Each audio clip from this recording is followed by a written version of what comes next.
you have that's good will end, and we'll make sure that anyone that you ever love will die. And if you dare speak about this, just showing you the power that we have. This memory took place at the Utah State Capitol. We were in the rotunda. I was standing there. I don't know if this was his like I said baptism as like a rhyme, but we were 8 years old at the time. And yeah, they had some sort of plank set up at the top floor. And it was jutted out, and there was a bunch of kids that were in our group that they made go up to the top, and we had to stand there and watch as they walked off the plank. So, excuse me, so I apologize. No, you're fine. Is this inside the Capitol or outside? No, inside the Utah State, in the rotunda room. You know, that big, have you been inside the Utah? Yeah, this is just all granite. There's like a huge, I think it's like where they have dances, ballrooms, you know, the same place I went to prom when I was 16. They did it there. And they had him walk a plank. As they've unpacked memories of certain types of abuse, they actually will see, you know, welts and things pop up where the abuse was, or you know, swelling, or so it's fascinating how the body works with memory. Okay, so I started to sidetrack you, but you were going to talk about the next memories you were unpacking. Yeah, well, going into the same vein. One time when I was unrepressing a memory, in this memory specifically, this was last Easter, just barely, like a couple months ago, 6 months ago. And I had been feeling something come up, and I dropped into breath work, and I started doing breath work, and I just started coughing like crazy. I couldn't stop coughing. And then all of a sudden I had a flash of a rabbit, like a rabbit's leg. And it was, they were forcing me to bite the rabbit leg while it was alive. I could feel its veins kicking, like its muscles twitching. And I had to physically bite through this rabbit's leg as a child. And while I'm experiencing this memory, I started coughing up blood. I have a picture of a cup that I spit it into. That I've never coughed up blood, but that was how deep my body was going. I talked to another survivor, and she was like, it sounds like you broke a blood oath, whatever that is. And I was like, oh, I would believe it, because there is something that, yeah, pretty awful. So do you know who was involved? I mean, it depends, like it's a big group, so you wouldn't know who's involved with the Capitol. It was politicians. One of my biggest abusers was a longstanding mayor.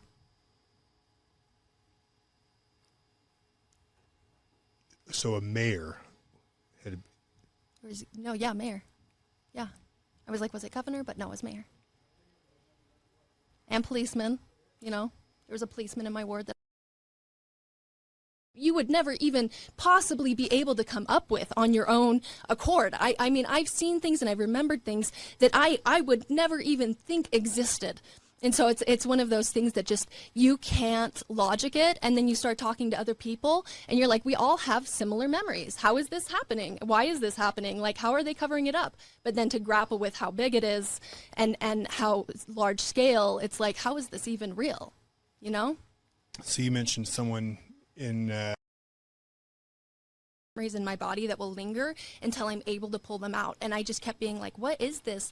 And I was aware of what ritual abuse was somewhat prior to this, right? And it's one of those things where I'm never going to claim it if I haven't ever acted. Like, why would you want to claim that? Why would you ever want to go into that? And right, so there's no upside. Literally. And so I knew that there was something weird happening. I could feel my body really trying to pull out like a really heavy memory, but I didn't know what it was. And so I think I was just laying in a dark room trying to pull it out, and all of a sudden I started having this flash.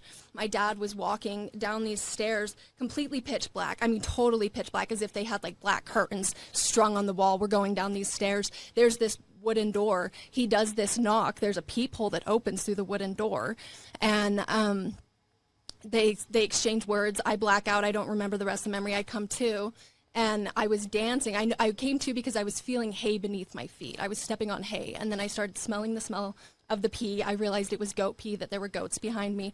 Looked up, saw one of a trusted community church member sitting across from me on the ground. He was inebriated, drunk, or high on something. I don't know what it was, and he was with another man who I don't know who that man is, and they were in weird garb. I don't know how else to explain it. They weren't in their normal like ceremonial robes. They were almost like more in like red Roman toga type looking things, and I was in this like white dress, and I was dancing, and I was in some sort of weird state. And then that memory cut out. And then the next memory, I was laying on an altar, and there was assembly. It was like an assembly. There were like pews of people to my right.